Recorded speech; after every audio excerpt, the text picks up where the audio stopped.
Oui, bonjour, bonsoir, bonjour. Partout où vous êtes, tout le monde, je vous salue. C'est votre maman, Rosette la fleur d'Ambo. Vraiment, Bandeko, par rapport à réponse, si on peut appeler ça comme ça. Oyo pasteur Mukuna sali concernant makambo ya liwa ya Guine église na ye. Nalingaki to sala nanu mwa analyse muke kaka pour quelques minutes. Yango na sali yango live te na sali ka vidéo puis na tie na chaîne parce que y a le problème de temps. Naza mikolo naza na ba visiteur na ndako moye na sala penza ba live na biso to umilaka tozo solo la tozo benga tozo intervenir.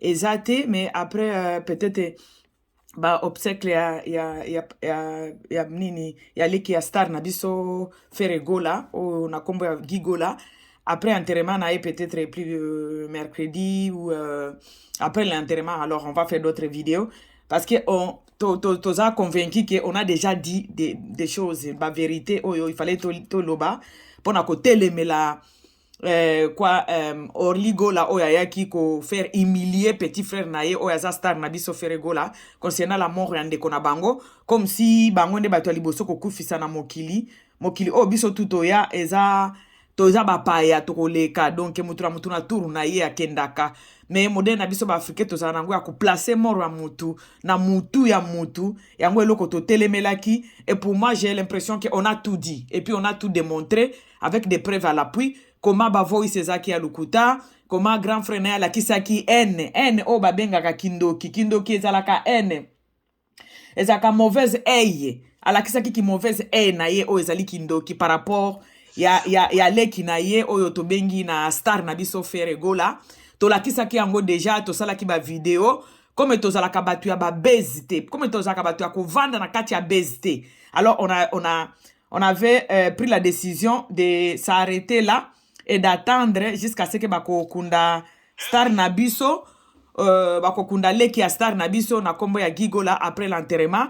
On passera fait des vidéos et puis voilà, to souhaitaki déjà to souhaitaki to présentaki déjà mes condoléances bolimbisa na komo lo bandeki batebele balobaka to souhaité to présentaki déjà mes condoléances na biso et puis toyaki ko prouver cette mauvaise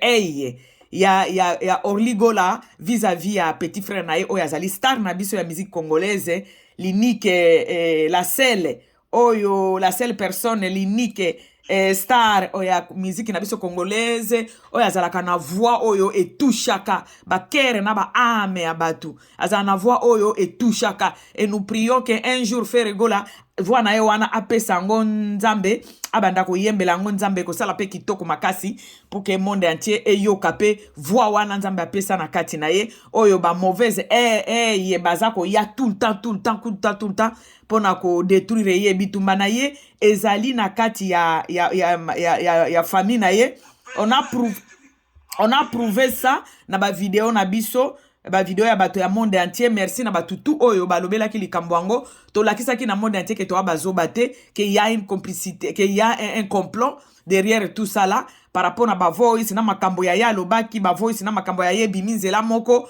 et toyebi ki ya bato oyo Ferregola apesaka ba suspension bakima baza na ba États-Unis bengana bango peka na orchestre ya Ferregola pona ko imitation ya ba voix et puis yango toye komona ke ka bato wana o babengana bango pona ko imita ka voix ya star na biso Ferregola bango nde basali eloko wana complicité na famille c'est là où ça fait mal que famille na ye eza na ba membre ya famille na o baza mauvaise eye baza ko détruire ye toyaki ko lakisa yango ko démontrer yango monde entier monaki et dans mon côté j'ai trouvé que ça suffisait que on ne peut plus continuer à ça la babaise il y a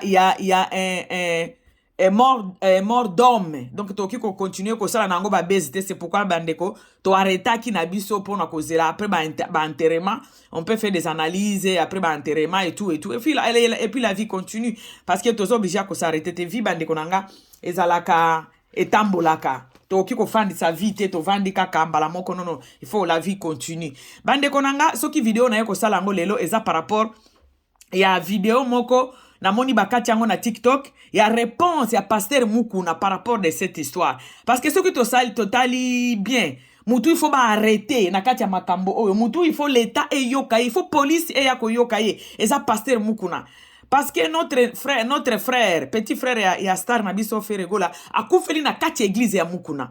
Akufeli na kati église ya Mukuna. Mais j'étais vraiment étonné, surpris de voir que Congolais, certains Congolais, hein, surtout soi-disant pasteur, tout ça, bongisa eloko benga kibomoto. Est-ce que pasteur Mukuna était censé de venir répondre na réponse au APC? Et moni ezabatumoko bango bafandela babese parce que baevi dans le base automatiquement bazana bambongo na bango ya babese wana parce que les Congolais aiment ça les bagia ya ping pong wana o ya lobby o ya répondre o ya lobby o ya répondre en tant que pasteur a priya ki pona jeune nabiso Guy de qu'on a biso Guy petit frère et Feregola a priya ki pona ye il paraît que moi na abikaki l'air muto sambela ki pona ye abikaki mais oyeko yoka ki akufi et puis ayeko kufela kana kati église na yo au lieu ya osala ba polémique baje à ping pong ce que les pasteurs là voulaient faire c'est qu'on s'abstenir ko lukelo elongi nzambe ko lobanzambe oyebisa inga ke moi no abiki pona lobaki yango devant tout le monde devant l'église que abiki balingeki ba bomaye abiki mais pourquoi moi non a akufi pasteur olea ko répondre oyo biso sotozo condamné acte wana ya non assistance à une personne en danger na kati église na ye que mwana mobali wa kufi na kati église na ye ole afanda ni alukelo ki elongi nzambe atuna nzambe pourquoi c'est arrivé au moment où nzambe yo ibisenga ki abiki pourquoi akufi et loko pasteur s'il était vraiment un vrai pasteur et loko il fallait asala yangwana aluka penza nzambe na muzindo koloba ke nzambe na sambelaki nzambe tolobaki ke mwana mobali wa biki tolobaki yango na monde entier nous étions sûrs parce que oyebise biso pourquoi makambo yoyebisinga et s'accomplir te et bimi contre moi nango akufi pour nzambe apesa ya réponse il fallait kota vraiment na mozindo mais tellement que na mboka na biso kibo moto esili ba valeur esili et comme ka ba buzz koluka ba buzz na kati ya ba buzz automatiquement ba omona mbongo parce que devant mbongo congolais comme nil certains congolais pas tout le monde parce qu'il y a des gens de valeur dans notre communauté pasteur Olia Lukanzambe a tout nzambe pourquoi oyebisa kinga na lobango na monde entier ke gigola biki et lelo mwana mobali wana kufi et puis nzambe oyebeki aza petit frère ya star munene ya mboka na biso donc mokili mobimbe yoka ki message nanga pourquoi akufi fala lukanzambe nzambe expliquer pourquoi amemi mwana mbali wana olia fanda ko lukanzambe ayeko répondre na banani na ba youtuber na ba youtubers na batu ba komantaka na batu bazo réfléchir bazo non pourquoi balobaki muto abiki me akufi bato bazo répondre ye bazo yebise que lui il mérite d'aller se faire présenter à la police et puis ko expliquer il fallait ba arrêter ye ba a expliquer que ndenge nini mwana mobali wana akufi au moment ya lobaki ki akokufa te avant na continuer na pesa bino na nuboyo ka moi parti yo na moni yango na yoki yango na TikTok nga esalinga somo bandeko nanga to yoka bandeko nanga attendez avant na sala moi analyse nanga na conclure hein to yoka comme pasteur oloba. En tout cas, soi-disant pasteur, c'est pitié. Mais modèle en boka na biso on n'a pas le choix. Attendez, écoutez. Le diable est trop risé. Voyez, on avait un enfant ici. Un musicien était venu ici. Après une année et demie, il y a souffrance. Des souffrances. Nous avons prié pour lui. Il a marché. Il a même porté les habits lui-même. Il a commencé à bien marcher. Mais vous savez ce qui s'est passé? Mais vous voyez bien le Kolekani.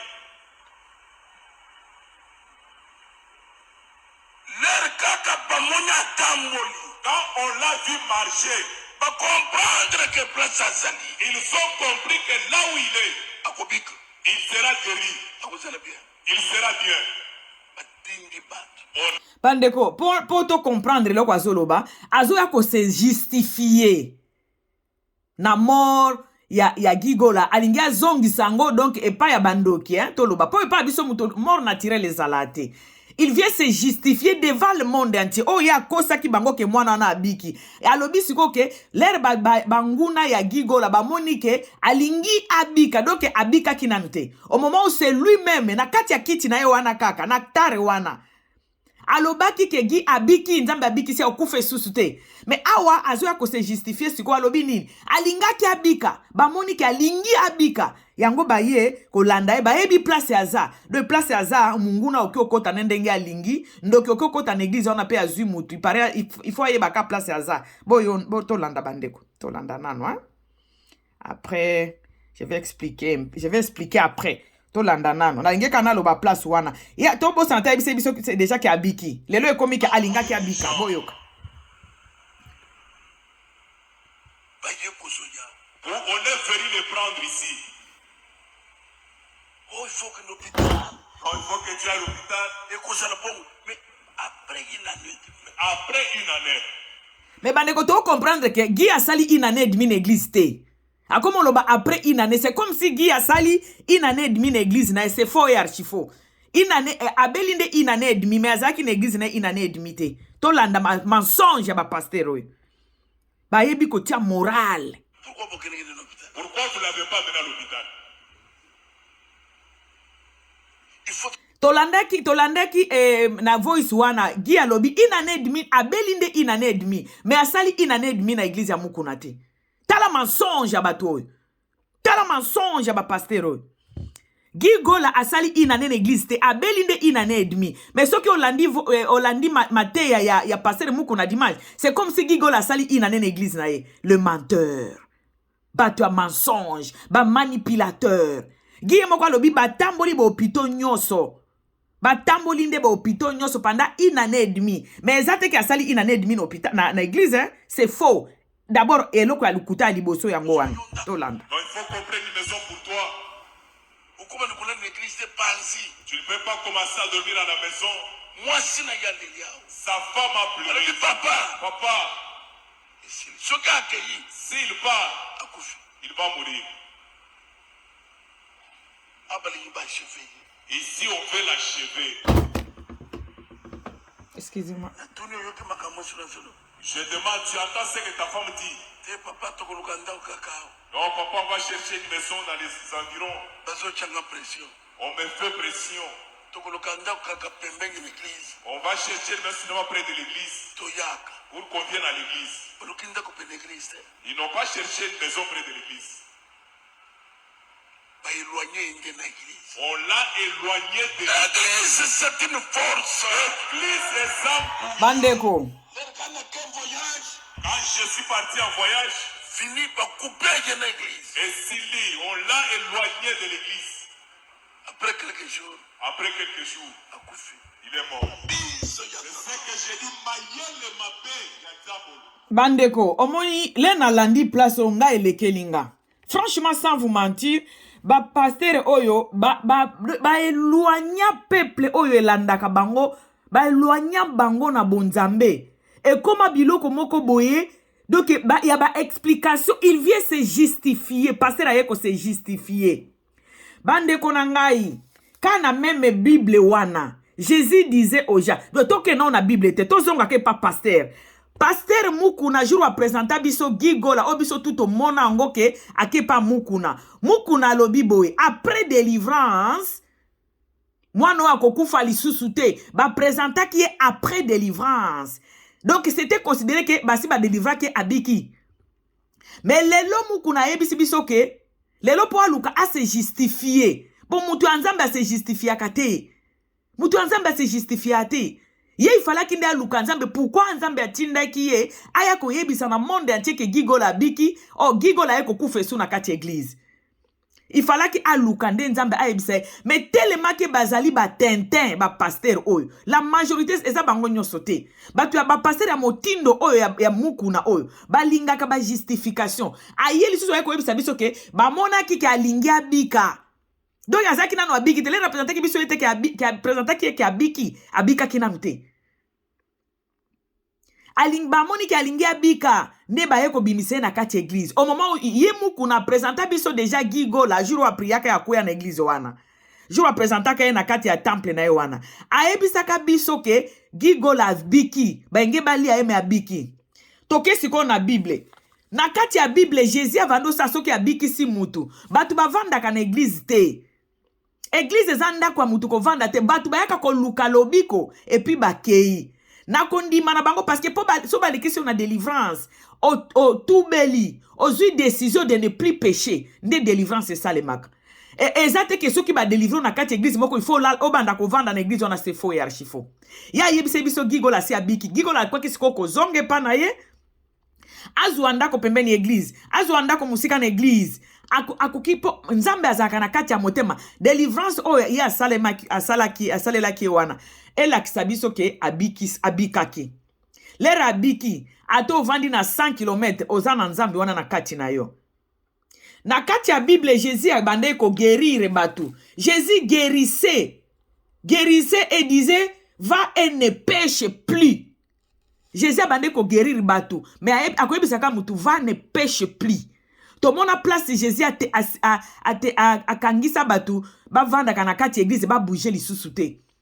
Gigola selon pasteur, jour représentant biso, gigola l'église. Ayebisa biso ke gigola bande ko late subila mbate, gigola bande ko li ate ko telemate, ya assemblée gigola biki, gigola aza délivré. Comment se fait-il mouton bolobi asi abiki aza guéri? Akoki ko kende su ko sala musala sala ate. C'est quoi vivre ndeni? Il faut qu'azwa azwanda ko pembeni église. Ça n'a pas de sens. Batu ebele bazwa lobi ko bazonga na banda kuna bango. Babandi ko continue ko sale la nzambe me bazana kati ya bonzambe me bazo sala misala. Soki mutu nyonso o babikisa na église ya mukuna. Avanda kana kati église to azwanda ko tout autour ya ndako église be banda le tonda.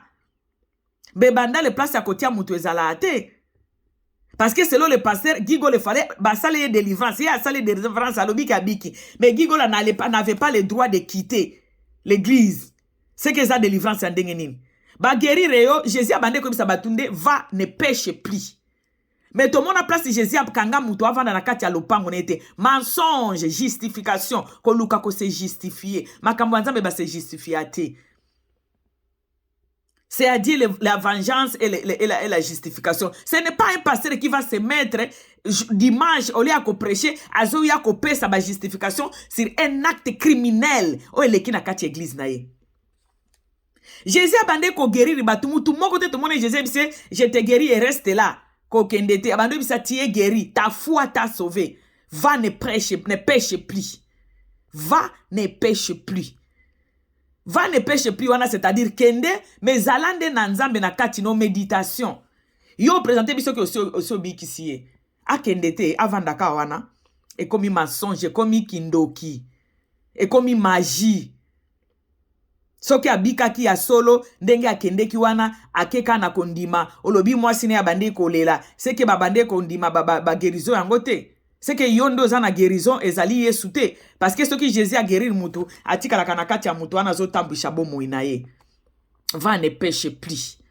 Donc banda ko tal ko observer makambo ya nzambe banda ko observer christianité na yo banda ko observer kondima na yo ko sala masumu te mais continuer ko sala vie na de tous les jours avec Jésus. Mensonge. Donc bango balukaka ba raison. Donc alingia mi pe sa raison, Gigo la kufi eza yete, eza penzambete, eza yete. Donc bando kinde baza siko makasi bazonga ki 7 fois. Soki de momo ke bimi ozongi, ba demo eguduzongi 7. Aye ko se sala nini, ko se expliquer. Biso to yebi Jésus alobaka, Jésus guérissait les malades et disait seulement un mot, va ne pêche plus. Et puis muto akei atikali na guérison wana. Parce que ezate que ceux qui ba délivrer yo nde ceux qui date no okufe koki okufa te parce que ba délivrer que les preuves ané que même Lazare o ba comment na Bible après 4 jours Jésus a guéri ça ye abiki ça ye a ressuscité ye mais Lazare akufa kapeli susu azana bomo ete bakunda ye. Jésus a bandé ko retenir mutu moko te. Wana penza faux argument penza za lukuta faux et archi faux. Soki ba guérir yo ezate ke nde otika la kaka wana ba retenir ka mutu te na guérison parce que guérison e uta na on a foi na yo. Ta foi t'a sauvé. Et le kana on a délivrance. Et le kana on a ko reconnaître ba faute na yo. Oye ko reconnaître ma be na yo. O tangi ma be oyo sala. O lobi na zui décision ya kotika masumu. Nde délivrance sale maka. Et dès que délivrance est salemi obiki va ne pêche plus. Jésus n'a jamais retenu quelqu'un dans l'église. Jésus a retenu jamais mouton. Parce que mouton n'a pas d'activité. ya kosala. Mutu wana aza na mwasi na bana akoleisa, akovanda jamais na église. Yango moni Congo ekomi ndenge ezali. Bana mibali ba mbinga tala ndenge azo péché dimanche wana tala bato ebele ba filmer bango. Ba papa ba responsable ba kokendo lukelo kwa kolia. Ba kovanda 4 heures. Bazo ka moralité bazo pesa bango wana. Ça n'a rien à voir avec la christianisme. Jésus ne retenait personne. Va, ne pêche plus. Ta foi t'a sauvé. Va. Kendo sala musala no ya tous les jours. Mais ala na nzambe na kati no qu'on voit que tu as un Dieu. Ok, vous allez pas musicien, mais vous avez un bon nzambe. Exactement que parce que ba prier yo ba délivrer yo il faut va dans l'église. Nga problème na ngezali ye moko a présenter biso gigo la loba ki abiki. Donc akoya jamais ko ya ko zongisa ko changer maloba lelo aloba ke ba mona ki alingi abika nde ba ye ko zoyer. Yo aussi au présenter qui est déjà ba zuye après ko présenter yo. Ba yo ki nde so ni famille que au présenter moi na bango na monde entier qui avant dans l'église. C'est normal que famille ya ko récupérer, c'est trop normal. Très normal même. Ba moni ke yo au présenter na monde entier qui avant dans l'église, ba ko récupérer ba zelenda que c'est normal. Et là qui c'était kende ba komi bandoki, to mona kindoki partout, c'est faux et archi faux. Mais yo présenter ka biso une église au lobby qui abiki déjà. De ceux qui a koufi c'est que au délivra qui était au présentant qui est pour na loyenge au présentant qui est pour na buzz au présentant qui est pour ebenda batun église na yo donc ça frapper au luki siko ba argument au comme ko se défendre non pasteur yo lo baki asi abikiti a okufa lisusuté so muto alpo pasteur a lobi ndenge na nzambe ayibiso okufa lisusuté et la kisinini bo délivrer déjà bolongo linyoso siko akufi sunde nini. Jésus a bandé ko retenir mutu moko te na kati église après guérison. Mutu to Jésus a guérisaki, a ebisaki va ne péche plus. Il ne retenait pas les malades dans l'église. Jésus a bandé ko retenir jamais mutu a guéri na kati église jamais. Donc ekoki jamais cause la raison ya liwa ya gigola te. Gigola akufi parce que asimba ki babiloko ne bisimba simba ba musicien to yebi kaka ye moko alobaki akokufa na pentacle soki pentacle na ya bandi oloba wana akokufa na kati ya soki ya pentacle soki pentacle to landa biso so ba video asalaki na nani na mboko ni na Angola alobaki akokufa na pentacle na ye ba kundane na pentacle na ye ba papa ba baloba ba okufa na ba okufa na nini na scène ba kufa pe na scène papa Lutumba alobaki akokufa bakake kobeta bakake pe beti Gigo la lobaki akufa na pentacle akufa na babiloko ne ya sala akufi pe nango ne juge pas ko tia ko luka ba nini ba raison te pasteur au moni eloko ezo la que makambo no se na fausseté un pasteur qui vient se justifier akomi ko tia na doute délivrance ya sala ki ba moni ki alinga ki abika mais yo présenta ki biso yo lobi ki abiki déjà yango famille ko récupérer pour na soni que au présenter monde entier que les qui a star mune lokola faire gola azola en église c'est normal que kende connaît a lo bakibo kindo zolanga petona bo lukelenda kwa vanda et ça tout à fait normal yango de kotinda liwa mutu te botika mensonge ba papa oyo il faut arrêter avec vos mensonges là on n'en a pas besoin ceux qui malade à viki abiki atika la kana église te. So ki mutu azui délivrance en église, afin da kan église te, azonga anandaku, ne cherchez pas les raisons. To mona jamais malade moko ba guérir en hôpital et puis atike en hôpital. Mutu so ki abiki abima kaka. Comme toi tu nous as présenté dans le monde entier que au prier pour na au lobby na ba témoignage au mona ki na ba songe nzambe ayebisa ki okay yo moko faut tirer maboko prier pour paix abika. C'est qu'il y a les cas qui na délivrance vos bi qui ça y est. C'est quoi akufi sundeni? Faut arrêter vos mensonges là. Faut arrêter. Akufi sundeni. Akufi ndeni. Yo lo bibo priya ki pona ye abiki. C'est quoi akufi sundeni? Et comme ba mona ki alingi abika, au présentant ki biso ki asi abiki. Nde famille yo ki soni c'est normal, star mune lokola faire gola le ki na ovanda na église ndeni. Fallait bo guérir et puis bo tikali na calme bo bimisi yaki na monde pona nini bimisi na monde pona osaba beze na bino ndeko na atindi batu ba ko récupérer po bazolenda ko parce que za soni kele ki a star lokola faire gola fa na église ba ko récupérer bazongisi bazoli ndako yo si mona maladi maladi biki si a ken hôpital ba pesi ba kisi ba sali traitement biki et puis avant une église avant une hôpital Ba malade no so bazonga na bandako. Wane que a raison te pasteur. Que a raison te. Bon, il faut arrêter de vous justifier. Et so là qu'il y a un complot derrière tout ça là. Il faut arrêter de vous justifier. Siko ye mutu memaki musika na église. Aye ko kufela na église ndengeni. Aye su ko kufele pa na église ndengeni. Po akufeli na kati église. Akufi sur une église ndengeni. Ne cherchez pas à vous justifier là où il n'y a rien à se justifier.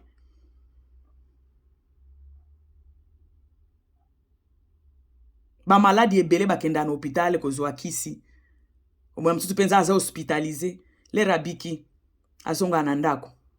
Batu ebele bakendo zwa ba délivrance na l'église, so babiki bazonga na bandako. Ne cherchez pas des explications bidons comme ça. Kolboluka kabo se justifier na place à ko se justifier te. Normalement c'est pasteur ici là Mukuna. Il faut azala entendu par la police parce que faire gigo la kufi na kati église na ye. Il faut ba yoke na kati église, ba yoke na police. Il faut kende ko se présenter na police. Ce monsieur, ce pasteur Mukuna doit être entendu par la police. Na ba pays où ça développé, na ba pays où ça bien. Faut ba yokaye. Ko luka ba justification te. Ko luka ba explication te parce qu'ils en a sens te. Au président biso ki asi abiki. Mutu moko te ba abika ka vandi na hôpital. Azonga na ndako.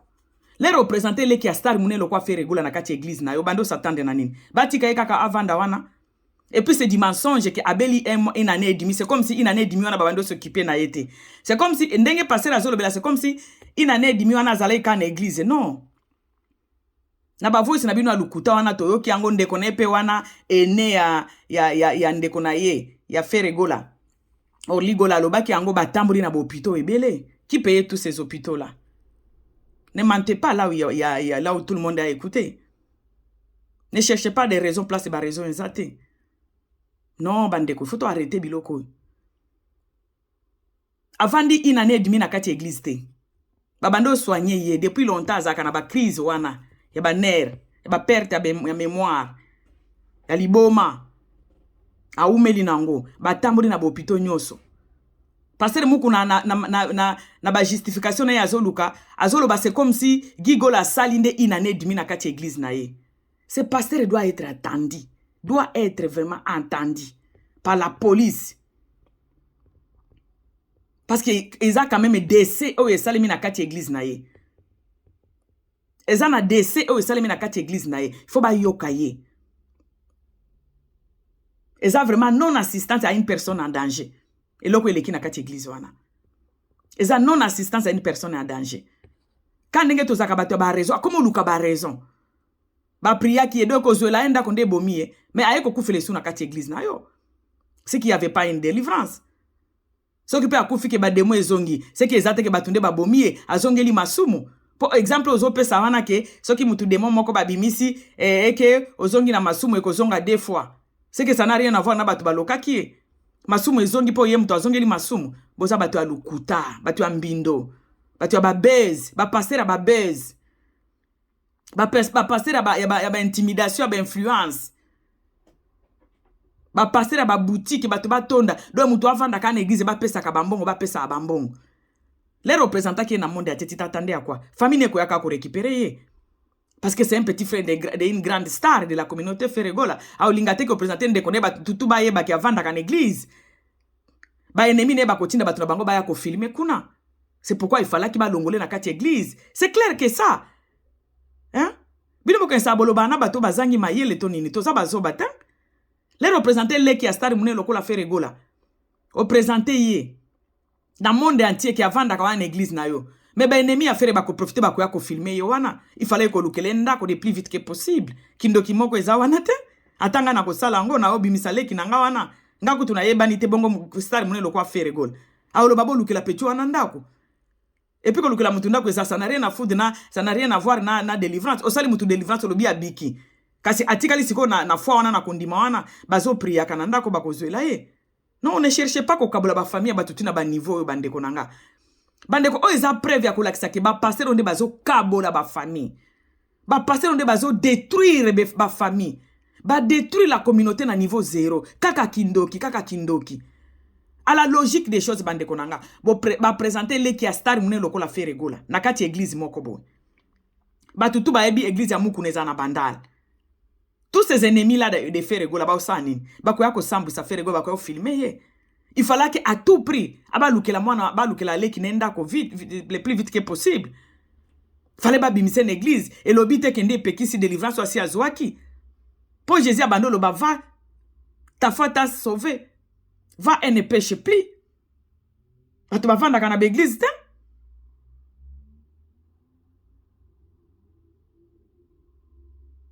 Papa Azo méritait vraiment interpellation et justice. Parce qu'il y a mort d'homme dans son église. Non-assistance à une personne en danger. C'est ce qui s'est passé dans cette église-là. Il n'y a rien à se justifier, pasteur Mukuna. Mutoleki na délivrance Jésus abandonne ba va ne pêche plus. Siko ya linga kia vanda wana combien d'état. Tala nenge ba vandi sa batu na église na bango wana. Batu nyoso na ba pesa mabonza. Batu nyoso na ba vanda aka wana. Ba pesa ka bambongo, ba pesa ka ba famille bango ba pesa bambongo. Les représenter moi les qui a star mune lokola faire regola. Ako sa ni ba ko récupérer ba lukele nda ku mbango. Po ba ennemi ne ba profiter na eloko wana te ba sala ngo ba base. Ba ko filmer les qui na été. Hein? Yo boy la ki ekuto azonga na ndako o abande ko vanda. Mais oye ko humilier na kati église. Po ni bolakisa ki batu kombe baza wana na permanence wana. Pourquoi bolakisa bangote? Pourquoi bolakisa kindele ki a fait regola? Parce que azale ki a fait regola. Maintenant, pour na ko éviter que batu baya ko filmer le kine wana asambwa. Ba sambu sa ba profiter na bezo wana yo salaki. Il fallait c'est automatique. Bino ko sa batu ba réfléchir à te. C'est automatique que ya ko récupérer le kinaye. Et ça automatique ba ko récupérer le kinaye ba lukele placer à vendre. Et ça normal. Pourquoi nous ne réfléchissons pas? Pasteur tika ba justification. Makambo omoni place ezo la que makambo eza buzz, eza ba biloko oyo. Ba justification oyo. Tomoni gi erligola ye na kolongo na famille na ochama na soklanzo kande ba gigola bazala quand même papa moko na bangote. Bazala ta papa mokote. Yo na famille ya bagigo la kuna. Ya batete la yo ko sokola maboko ndenge nini. Eza makambo boko arranger na famille. Abimi mbangu. Abimi si bavo isi mbangu. Lelo passé la zoya ko se justifier. Tout ça là nous prouve qu'il y a un complot. Pour qu'on détruire faire regola. Eza passe na mawa. Eza passe na mawa. Moi mobali yo ba vidéo ezali zo justifier que ye moko. Alobaki akokufa na pentacle. Soki pentacle na ye. Akufi na makambo na ye. Délivrance de salamate. Tika ko luka ba raison pour ngana voyager donc nzambe ya assez kaso ki o voyager o kendaka na ye tama loba un pasteur mukuna soki a voyager na église wana ya assez ka wana nzambe atika la ate. C'est ce que tu as dit. Tala vous n'avez pas affaire à des bourriques hein. Tout ça tu te réfléchiraka et loko ezo la kisa lelo pena na ko confirmer lisusu qu'il y a un complot pour na faire regola. Il y a un complot. Na intérêt ni vous présenter qui une église. Les vous présenter les qui a star mune le quoi faire réguler en église. Vous vous attendez à quoi? Vous étiez en train de s'attendre à quoi? Il faut y a récupérer ya dongola wana pour batuno so ba yebi qui a vendre en église. Bino de bola qui na monde entier qui les qui na vendre en église. Alors c'est normal qu'il y a tinda batu ba ko récupérer moi les qui na ye. Pour ba bomba place batu ba kanga ba photo te asa quand même les qui a star. Oh, ba pasteur vraiment. Franchement, moi je me suis dit, j'avais tout dit déjà na makambo o ya liwa ya leki ya star na biso faire regola. Pour moi, j'avais vu que ça suffisait. To poussa ki ba argument, to lakisa ki comment il y a un complot. To zeli to vandi to bi etike sko makambo a famille bango moko ba kundande kona bango. To respecter quand même ba mort. Tala, ti bakundi kaka nano, bakundi nano pe gigola te. Passer pe abimi li sous zo lo ba n'importe quoi. D'abord, c'était son grand frère, babimisi ba voice à Lukuta, et le passer à se justifier. Il y a un complot, ça montre qu'il y a un complot. Tout cela, ça nous confirme qu'il y a un complot. Il y a un complot pour faire regola. Il y a un complot. Il y a un complot. Makambo passer à Zalo, baizana mituna makolote. Jésus guérissait les malades. Et abandonne, c'est bango va ta foi t'a sauvé. Quand il a fait regola coup de exceptionnel, bino de bokende ko zoye nanda kone bo memi en église bo tindi na taxi kende ko zoye. Bo prier par rapport à foi na ye a biki selon bino bo présenter ye na monde entier. Pourquoi vous présentez qui? Tous ces malades que vous guérissez là-bas, est-ce que vous les présentez comme ça? Denge busala kina le ki ya star Ferregola. Vous présentez que pour na ko humilier Ferregola. Mais c'est normal que amoni bo présenter na monde entier. Ba tutu ba yebi place ACK na bino ane zalak. Ba oki ko ya ko profiter ko filma kale kine wana po ba détruire vinaye. Et c'est là qu'on dit ça là qui aille ko récupérer, c'est normal. Kindo keza wapi wana. Vous devez arrêter ça. Vous devez arrêter ça. Hein? Mutoza guéri, ala kosa ilaka fois wana place ya kei. Donc yo tambola kana Jésus non na poche. Ceux qui ont voyagé Jésus pe akei. Ba profiter ponga na voyager. Ceux qui Nzambe ya asekaza na poche na yo, o tambola na ye. Arrêtez vos mensonges. Arrêtez ko impliquer mutu kindoki oyo e manu kambezo mona na clair. Arrêtez ça. Toko permettre bino yangote. Botika mwana ona ba kunde na kimia. Pourquoi bo tambisa molimo ya mwana oboy? Boningika batuba lo baka mabe ponani. Un pasteur qui vient se justifier. C'est pas toi qui guéris, c'est Jésus qui guérit. Alors le bapeza ponga na voyager aller ba profiter. Sauf que Jésus na yo nzambe no yo tambola kané na poche pasteur mukuna. Vous devez arrêter vos mensonges ici là. Devant vous il y a pas que des bourriques. Bato mayele pe bazalaka. Les représenter les qui a star mune le quoi faire régulier. Vous vous attendez à quoi? À quoi longole place wana? Parce que c'est normal. C'est tout à fait normal. À quoi récupérer les kinaye? Oh! Vous êtes en train de s'attendre à quoi? Que avant d'aller à l'église, quoi qu'on filmer, ba ennemi naye, ba wario, ceux qui ba wario, ba warimboa wana, ba quoi qu'on filmer? Ba quoi qu'on filmer, il fallait ba longola wana, c'est normal. Mais assez les cas qui na délivrance, yo muto l'accès biso qui a l'équipe déjà na délivrance. Ata ba kenaye, a kena délivrance.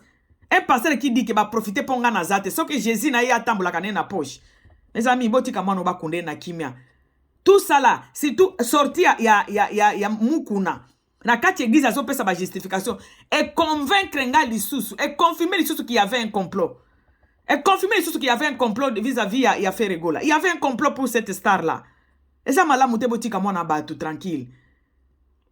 Gigola ba vidéo ezali place azolo ba yemoke azala na temple na pentacle ceux qui pentacle kufa nango boti ka Ferregola tranquille. La mort ezaka na tirer ceux qui mututan ekoki ya kufa te ya kufa te. Passer mukuna yo moko zoko akutu kotele manakiti te oza problème ya mukongo mais nzambe abikisa yo nanuti nzambe no tambola kane na poche wana soki yo zate bandoki baeko iba batu na église baeko iba milimo wa batu na église ye mutu bakimisa kie siko ase retrouver aeko kufa na église ndenge nini omoni ke biloko zolo beza na sens te. Vous n'avez pas affaire à des bourriques et toza batu ya mayele akufa di siko na église ndenge nini ye mutu bakimisa kie lisusu. Non, vous devez arrêter vos mensonges là. Un pasteur ne peut pas venir se justifier. Un vrai pasteur au koluke longi nzambe yebisa nzambe pourquoi ça arrive. O yebisa ngana lo bana monde entier qui abiki pourquoi akufi. Batu no so prier na bango bazaka na kati église non? C'est du mensonge. To luka nzambe ya solo bande konanga. Bozala botika kozala manipuler boy. Et puis tu vois il y a des gens qui commentent "Oh pasteur tu as raison. En tout cas nandima kayote mais pour la première fois nandimio." Oh botika biloko wana. Passer muku na tambula kana nzambe na poche. So qui a voyagé na ACK wana nzambe azali susute. Alors biba profiter na absence na ye. C'est que yemto atambula kana nzambe na poche. So qui a zate nzambe azala kana kati église wana te mensonge. Mensonge, il faut arrêter ça. Il faut arrêter ça. Yo za mutu moko, il faut ba attendre yo na police, na justice. Parce qu'il y avait un mort d'homme dans ton église. Yemto akima ki a se retrouver sur toi kokufa en église ndenge nini.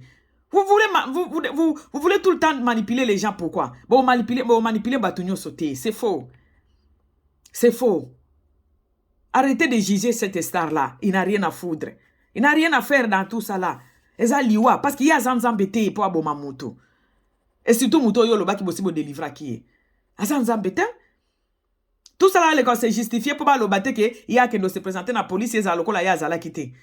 Oh bah profiter na absence nanga. Ça c'est que le dit oh bah tambola kane na poche.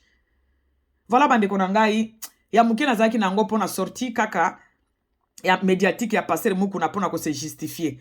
Non mais s'il était vraiment un serviteur de Dieu, il n'allait pas venir se justifier. Ba manipuler moi no ti akufi. Ba ti esprit ya pera comme banga bande kona nyoso akati contact na famille mobimba. Botika biloko yo. Botika bano babota ma papa moko mama moko botiko kabola ba famille ba pasteur oyo. Bo kaboli ba famille peut trop. Un pasteur ne peut pas venir se justifier comme ça. C'est faux et archi faux. C'est faux et archi faux. Et comme ba mona ki alinga ki abika, mais yo présenta ki biso ki abiki déjà. Il fallait balia ya okufa isusute. Ba yesu ko récupérer ndeni. O présenter na monde entier ki avanda kan église. Atanga kana ko récupérer ndeko nanga. Il fallait ba bimise wana, ba ennemi a faire ba profiter de ko ya ko filma ka wana. Yango ba lukela ki ndako, c'est normal, c'est logique. Ah, pourquoi vous manipulez le peuple congolais comme ça? Hein? Pourquoi vous manipulez les gens comme ça? Ne cherchez pas les arguments, ne cherchez pas à se défendre. Il y a un mort d'homme dans ton église. Tu dois être entendu par la justice. Un point barre. Ok? Bino de bozo boma batu. Moi, il fallait qu'il y ait un hôpital depuis. Azalak, et puis, avant une année et demie, tu as église à Mukuna. Jamais. C'est faux. T'as la négazo peut la explication. Gigola fandi une année et demie l'église te. Gigola lobi a tamboli l'église. Bande kone ba soutena kiye. Bino boye ko zoaye na mutu kanabino. Bo memie kuna. Bino moko boye ko zoaye na ndaku na ye na taxi. Ezaki na idée nini. Avec pour quel intérêt? Pour quel intérêt boye zoaye na ndaku ne bo memie l'église?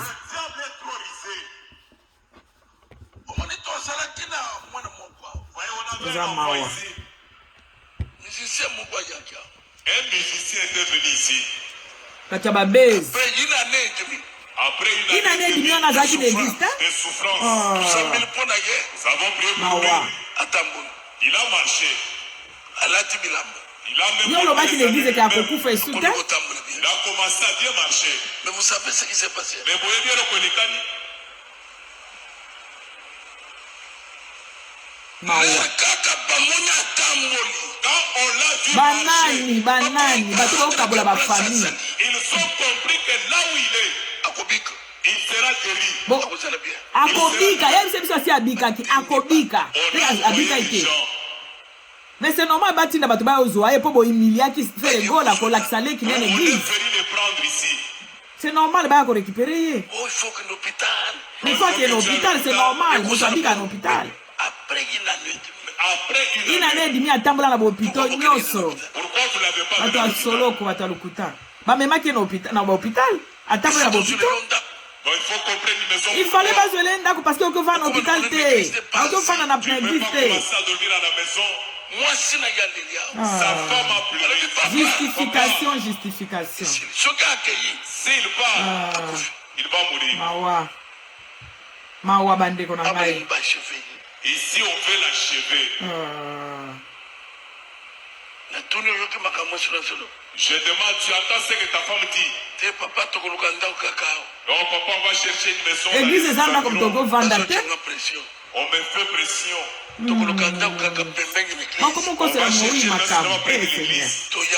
Pour qu'on vienne à l'église. Ils n'ont pas cherché une maison près de l'église.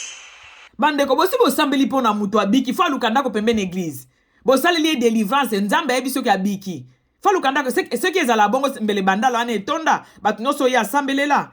Mes amis, la manipulation existe. Ces pasteurs manipulent les gens et puis bazo ka ba esprit faible kak. L'air bo présenter les qui a star mune lokola faire regola na église. Faire à des ennemis, faire à ça na ba concurrent. Kutu toye ko mona ngo to mzambe bimisi ngo na pasa na tina kati ya ndako ne ba ennemi ne baza. Tina kati ya libota na ye ba orligo la wana. Siko leba présenter na église ndenge wana ndenge muku na salaki. Mais c'est normal que faire regola tina batu ba ko zo wana bazwele ndako. C'est normal bande ko na ngai. Parce que bakoya ko filmer ye, bakoya ekozaka pona ko détruire pona ko humilier ye moko faire regola.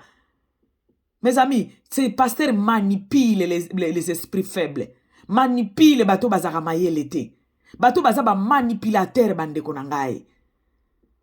Vous savez, vous présenter les qui a star munene. A côté de bato ba obimise wana. Po sino bakoya ko filmer ye. Ba o filmer les qui ne bakoya pona ko sambisa ye. Que tala les qui a fait regola fanda kan église. C'est normal ya zoaye. Yo lobi asi abiki bosi pa c'est délivrance. Mais ba ko zolenda kwa ta wapi atana kingasani asuka.